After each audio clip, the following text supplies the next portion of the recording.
अमित शाह शिवभक्त म्हणून पवित्र भावनेनं रायगडावर आलेले, काहीतरी विपरीत घडवण्याचं काम काही लोक मुद्दाम करतात। संजय राऊतांच्या टीकेवर सुधीर मुनगंटीवारांचं प्रत्युत्तर।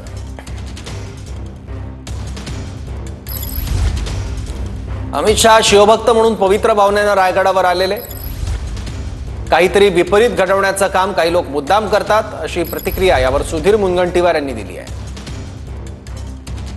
स्वतः आदरणीय अमित भाई हे अतिशय शिवभक्त म्हणून त्या ठिकाणी पवित्र भावनेने एक ऊर्जा शक्ती घेण्यासाठी आले आणि त्यांच्या दौऱ्याचा किस काढायचा। आणि धीरे धीरे हे काही लोकांची सवय लागली आहे। मला व्यक्तिगत रीतीने आता वाटायला लागलं की असं काही करण्याचं मुद्दाम काही लोक ठरवतात आणि त्या माध्यमातून काहीतरी विपरीत घडवणे, विपरीत बातम्या करणे असं ते करतात।